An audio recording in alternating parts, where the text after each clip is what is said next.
Now tuned into the greatest. The Run with Manny Wilson podcast. The Run with Manny Wilson podcast. The best sports podcast there is. Yes, sir. What's up, everybody? Welcome back to The Run with me, Manny Wilson, all the way from Detroit to Chicago to your speakers and headphones. I appreciate you tuning in to the first interactive sports podcast. You know, a community that makes sure your voice is heard. So if you hear something you agree with, you disagree with, you like, you dislike, go ahead, shoot me a call, 219-413-9405. And of course, we'll play your take back on our next episode. Now, look, man, there's been a lot going on over the weekend, sports-wise, and then even more today, actually, too. And today was the solar eclipse.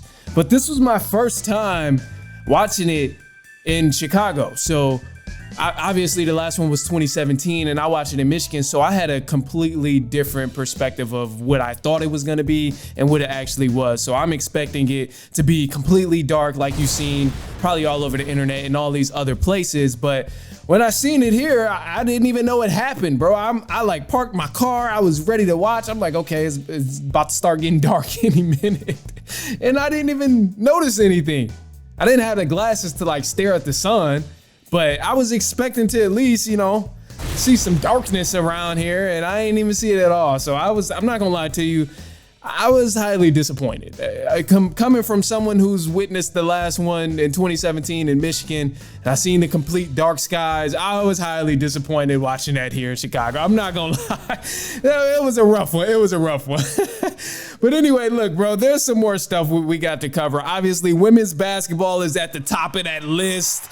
Man, this was an incredible weekend for women's basketball. So, of course, that's what we're going to talk about. So, first things first, Iowa and UConn's Final Four game that happened on Friday was ESPN's most watched basketball game ever, including men's, women's, professional, and collegiate. Like, this was crazy. It was their most watched ever for ESPN. And then the championship game between Iowa and South Carolina that happened yesterday was the most watched basketball game ever in 5 years on ABC's network. So this was huge for women's basketball. And of course, that one includes the professional or collegiate as well from both men or women. So I want to give a special shout out to the women's basketball, bro. They've been slowly restoring the game that I love, bro. I'm loving that I'm seeing this. You see the toughness. You see them battling against each other. You see a lot of fundamentals. You see great coaching. This is all stuff that I grew up on when I first started watching basketball, when I first started playing basketball. I loved watching basic fundamentals and seeing guys make the right pass, seeing guys take the right shot, create a play or run a play, I should say, run a play and get people open, get an easy bucket off the play. Look at all the opportunities that happen from this one play that you ran. This is the basketball that I enjoy watching. So I loved what happened with the Iowa game and South Carolina, the championship. And then I also loved the UConn and who did they play? Oh, Iowa, UConn and Iowa as well. But the South Carolina and USC, all of these games was dope, bro. It was really, really cool to me. But most importantly, I think this recruiting class of 2020 will probably go down as the class that changed women's basketball forever. And I know there's a lot of greats that happened and that played the game before this core group of women's that came in and really, completely dominated and exposed women's basketball to another level. But at the same time, they capitalize on having social media. They capitalize on being able to watch these games on a large network, being able to watch these games in a primetime slot on ABC or ESPN. Because a lot of the teams that were in the WNBA or these historic college basketball teams for women, they didn't have the platform to be able to showcase their talent. You see people talk about it now where they're saying, there used to be tournament games being ran inside of hotel gyms. The locker room was the lobby area and a restroom and stuff. Like, this is a huge evolution for this. And, I think social media has added to this. Obviously, the networks of giving these women a platform to showcase their talent, and they've capitalized on it. So this recruiting class of 2020, this is huge for them, man. And I'm loving it here. And they did not disappoint when they got on the big stage and really got the chance to show everybody what they were about. I'm loving that we seen them actually play good basketball instead of people making jokes of how bad they were or they didn't do this like the men. People were on the flip side of, damn, they play way better than the men's from what we see. and I'm one who is in high favor of that. Like the championship game that we just watched the other day, I doubt the men's game is going to compete with that. I doubt it. Between Purdue and UConn, I don't think it's going to be up there on this level of excitement and all of that, because going to Iowa and South Carolina, Iowa, they obviously lost the game. South Carolina won. Congrats to Dawn Staley. She won 87-75. And this was an amazing game all around. When you look at each half that happened in the game, first quarter, second quarter, third quarter, it was always a bang to end the quarter. It was always something exciting that happened. There was constant runs that was going on, constant lead changes that was putting teams in position to either stand tall or fall short. And this is what you've seen.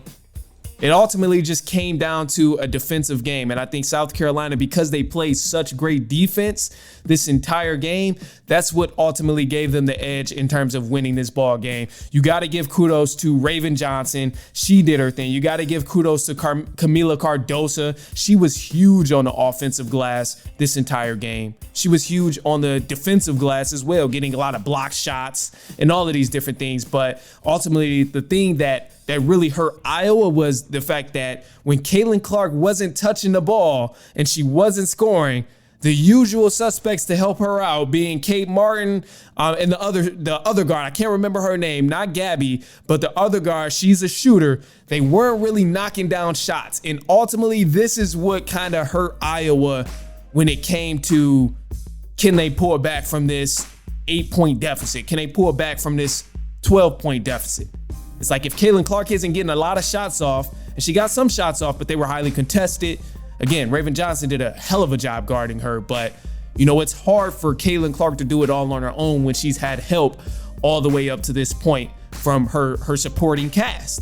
I mean, and then you got to factor in Camila Cardosa was in the paint, and that's a huge force to stop. 6'7", grabbing boards, good body control, got good post moves. That's hard to stop. So, you know, hey, it was a great game all around. You know, I think the better team did end up winning, and that better team being South Carolina. But I love what this is doing for women's basketball. I love what it did for women's basketball. And this changed a lot of people's mind in terms of, are these women games going to be entertaining? Because now it's going to flood over to the WNBA.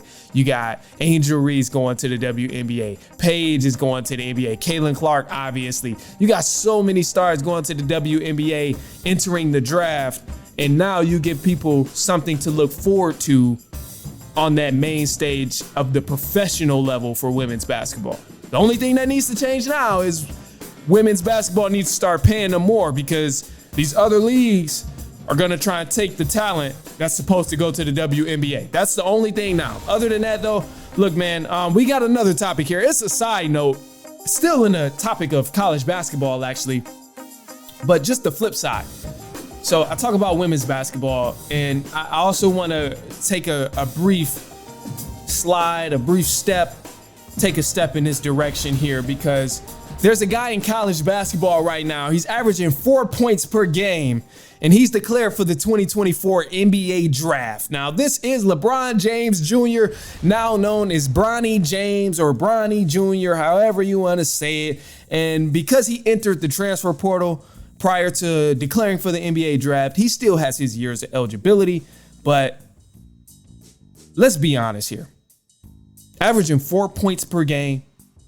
Bronny only really showed his behind in maybe 6 games, but didn't even show his behind in terms of what he can do on the floor outside of playing defense, because anytime he stepped on the floor, he wasn't really scoring the rock. He wasn't really controlling the offense. He wasn't really making anything happen. So, you know, to me, watching this and seeing that he's going to the NBA, I'm like, the only incentive I have is to watch Bronny James play with his dad, LeBron James, in the NBA. And if I don't want to see that, why the hell would I waste my draft pick picking Bronny James.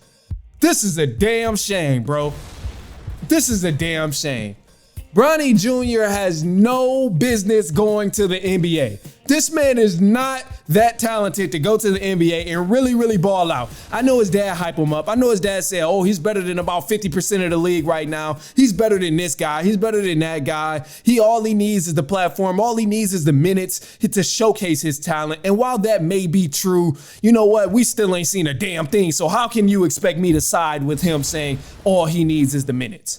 Because when I watched him get some minutes at USC, I didn't see him do much.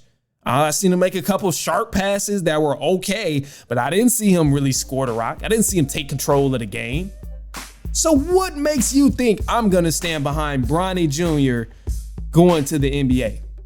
I would love to see LeBron play with his son. That's the only reason I'm tolerating this and really not throwing a fit, even though this could be considered a fit. But I'm accepting that I want to see LeBron play with his son. I think it would be dope. I would love to play in the NBA with my dad, even though my dad's not a hooper, but I would still love to do that. It's a cool father-son type of thing to witness. And with Bronny going to the NBA, he might be able to help a team on the defensive aspect, but I don't think he even has the IQ yet. And I don't think outside of the athleticism, he has the skill. I haven't seen anything that proved to me that, oh, Bronny is a clutch shooter from a corner at least, or he can knock down an open shot in the corner and get his team 3 points whenever they need it by sitting in the corner. I don't even picture him playing a corner man role for LeBron or any other team in the NBA right now. So, with Bronny going to the NBA, it's a damn good thing that LeBron James is his dad. Because outside of Bronny Jr.'s athleticism, there's not much for NBA teams to work with in terms of utilizing him in an effective way. I don't see it happening, but hey, maybe I'm missing something. Maybe you seeing something I'm not. Maybe the league is seeing something I'm not. But I know the main thing we need to see here is that LeBron James is the co-commissioner of the NBA, the way he be running stuff. So damn it, if he want to play with his son in the NBA, it's going to happen because somebody's going to pick him up. Somebody is going to say, I want to see this as well. And if I get the first pick, I can draft Bronny and get 1 year of LeBron and my ticket sales go through the roof. We get some other players and we get one shot at winning the championship. So, hey, anything can happen. Anything can happen. But look, if you heard something you agree with, you disagree with, you like, you dislike, go ahead, shoot me a call. 219-413-9405. We got some more coming up in the show as well. Some MLB news. Apparently people been getting injured left and right, and that's not good. But there is one way to stop this, which we'll discuss in just a second. A little bit more as well. The Cubs, they just beat the Dodgers. We love to see that. But anyway, look, we got some more in just a quick second. We're going to play some ads, try and run up a little check. Knowing damn well I ain't about to run up no check. But anyway, look, man, we'll be right back. It's halftime.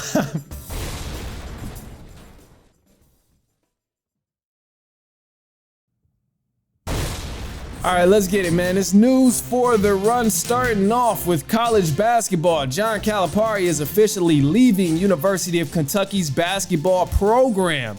After losing to Oakland in the NCAA tournament, there were multiple speculations of whether he'd leave or stay. And as of yesterday evening, Coach Calipari has accepted a head coaching job with the University of Arkansas basketball. Huge change there. Now, as you heard by now, the South Carolina Gamecocks for women's basketball, they defeated Iowa 87-75. And this was Dawn Staley's third national championship. She won in 2017, 2022, and now 2024. The women's Gamecocks, they've only lost 3 games in the last 3 years. The past 2 years, they only lost 1 game. This is a team that's on the verge of a dynasty. So salute to Dawn Staley for really, changing this program and turning this program around, making this program, put on a higher pedestal and just bringing a lot of fame and notice to the South Carolina Gamecocks, bro, because they've been doing their thing. Now, look, we got some more stuff happening in the MLB. The Atlanta Braves, they swept the Diamondbacks in their most recent series. And the Braves, they'll now take on the New York Mets. The Red Sox, they beat the Angels in their series 2-1. And the Astros, they had a tough matchup against the Rangers last night. And now they'll look to avoid a 3-game sweep against the Rangers tonight as they play. I think it's at 7. Don't quote me on that. This is Central Standard Time, so don't quote me on that. Now, the Chicago Cubs, they had a great series against the Dodgers. We love to see it. The Cubs, they won 2-1 in a 3-game series, and now they're gonna prepare to take on the Padres. But I mentioned it last time, bro. I said, hey, don't be surprised if I'm hyped that the Cubs win this series against the Dodgers, because it's gonna tell us a lot. They beat the Dodgers, and as I said before, this is something that we should kind of be excited about if you're a Cubs fan, because this tells you where your team stands. And I know the Dodgers are going through some injuries right now, but at the same time, this is a powerhouse of a team for the Dodgers. They have so many guys on this team that put them above where people expect the Cubs to be. You look at Ohtani, what's my guy? Man, oh my goodness, the guy, he's been on a tear, actually. He's been on a tear. The black dude, you know who I'm talking about. If you watch baseball, you know exactly who I'm talking about, but I'm having a brain fart right now. I can't think of his name right now. But they got Will Smith outside of him. Yamamoto, he's been balling. He's been doing his thing. But, you know, when they played the Cubs, we seen a different story here. We seen a completely different story. And our guys on the Cubs, who we think are stars, proved to be a star. Obviously, starting is pretty clear, bro. It's pretty clear. I'm going to just go ahead and wrap it up and say this right now. Imanaga, he is our guy, bro. Imanaga is, hey, man, that we are lucky to have that dude. He has been on a tear, and it's official that the Cubs, they have their star pitcher, bro. Imanaga, he is him. It's that simple.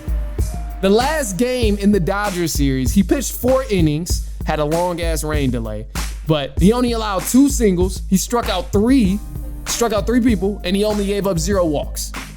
He now has 10 scoreless innings in his first 2 MLB starts. This dude is for real. So I'm loving what I'm seeing from Imanaga. Cody Bellinger has been balling. Suzuki has been getting a lot of hits, and right now he's second in the league in RBIs. So, you know, with the Cubs, I said it's something to get excited about. I know it's early on in the season, but you got to appreciate these wins, especially against talented teams and powerhouse teams, because they're not easy to come by. And then ultimately, this is going to set the tone for the rest of our schedule ahead, because we're about to take on the Padres, and this is going to be tough. You know, you can't sleep on the Padres. You got to come hard every game, because you don't really know what's going to happen.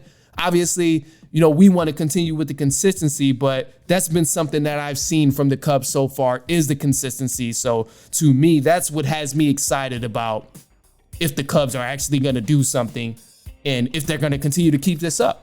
The only thing I think can happen at this point, and knock on wood as I say this, if you're buying any wood, I'm gonna knock on wood for you. The only thing that could possibly hurt the Cubs is injuries. That's me knocking on wood, is injuries. That's the only thing that's gonna hurt them if that happens down the line of the course of this season. Otherwise, I think personnel, we're okay. We seen, what was my guy? Defensively, we've been doing good. Nico Horner, bro, he had that sick infield catch. Oh my gosh. It was crazy the other night against the Dodgers. Oh, no. That was, I want to say it was the first game in the series or the second game in the series. But, bro, he had a sick infield catch. You gotta look it up if you haven't seen it by now. But, bro, they hit the ball. I don't remember who was batting, but they hit the ball, bro, and it slid between first and second. Man, he dove overhanded, grabbed it, then slung it to first. Got my man's out, but the way he snagged the ball overhanded as the ball was rolling and bouncing, it was sick, man. It was a huge play.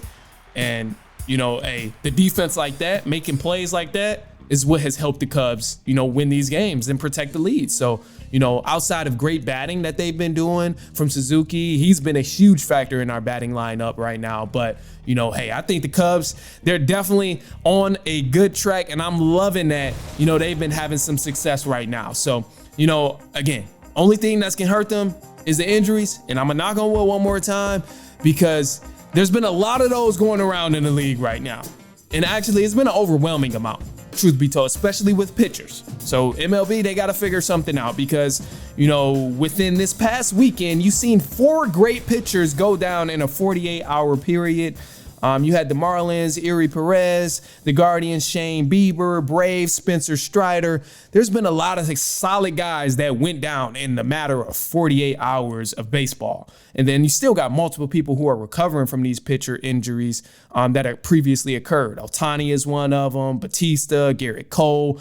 Like, there's so many people, and these are Cy Young winners. These are MVPs, all-stars, people who are bringing a lot of fans to these games to watch them play. And, if you don't solve this issue of them pitchers in general getting hurt from pitching the ball, you're going to have a problem on your hand. Now, the thing that bothered me here, and let me clarify, the MLB's Player Association, they blamed these injuries on the pitch clock. They said, the pitch clock is a big reason of why you see so many guys throwing out their arm, hurting their elbows, hurting forearms, hands, whatever the case is, whatever they're hurting, shoulder, all of the different ligaments in, a person's body that they're hurting, especially when they're pitching the ball. And I'm going to tell you right now, bro, the pitch clock is not the answer. The pitch clock saying that's the reason why these guys have these injuries is just one solid excuse, because we know what the real reason is. I personally haven't seen anybody struggle within this 15 to 18 second window frame of pitching the ball. Anytime I've watched the MLB game, most pitchers have looked fairly comfortable throwing the ball between 18 seconds. I've watched it and I'm like, okay, I don't see anyone, flustered to throw the ball 15 to 18 seconds each time. So to me, when I'm looking at this, I'm like, all right, let's look at what happened in the past. Let's look at in between when these injuries start to occur and when they weren't happening as often. The main thing I think of is these substances that people use to stick on the ball and to stick on their hands to make the ball more to have a better grip. That's what I'm seeing, because I know this increases the amount of or decreases the amount of hits because guys are throwing a little bit faster. They're throwing with a better curve. They're putting some more spin on the ball. All of those things can be looked at as a negative, but you got people who are healthy as well. So for the MLB, they got to find some sort of middle ground in terms of, what's good, what's acceptable, how much sunscreen, how much spider tack can be used to prevent these injuries. Because when you think about this injury of throwing a baseball, when you don't have this substance on there to help you keep your grip on the ball, it's kind of hard because you have to squeeze the ball harder than what you're usually doing. And then when you're throwing at 110 miles per hour or 90 miles per hour, this is insane to do. And it's going to hurt your forearm. So you look at from the wrist all the way to your elbow, and you're constantly gripping a baseball as hard as you can to maintain the grip before you throw it. It's going to hurt. It's going to hurt. Form up, act like you gripping a baseball for 10 seconds right now with your forearm, and you're going to feel your forearm. You're going to feel some muscles in your forearm start to ache, compared to when you don't have to grip it as tight because you have sunscreen or you got the spider tack. And I'm not saying they need to revert to that, but something has to be figured out, a common middle ground of how much you can use or whatever to prevent these injuries. Because, guys have even said in the past that they didn't really feel any type of pain pitching the ball until they stopped using these sticky substances. So bring these sticky substances back and allow your guys to, throw as fast as they can, put some extra spin on it, and just moderate how much they can use, moderate how long or whatever the case is. That's not for me to figure out, but that's for the MLB Player Association to figure out, because you got to keep your guys healthy. If you don't have healthy stars, if you don't have healthy Cy Young winners, MVPs, all-stars that's playing in these or that's playing in these particular matchups or these anticipated matchups, people aren't going to want to watch the games. They're not going to want to pay money to go sit and watch the games. And then if someone is hot, who's to say they won't hurt themselves pitching without using the substance? It may not happen immediately, but they pitch a couple weeks and they might start to feel it over time. So, that's my take on that, man. And I think they got to figure something out, find some sort of common ground to help these guys out and help these athletes out in the MLB. So other than that, man, that's all I have for you today. I'm going to get you a positive quote or something to wrap up. Actually, one of the things I heard, and I'm going to go here.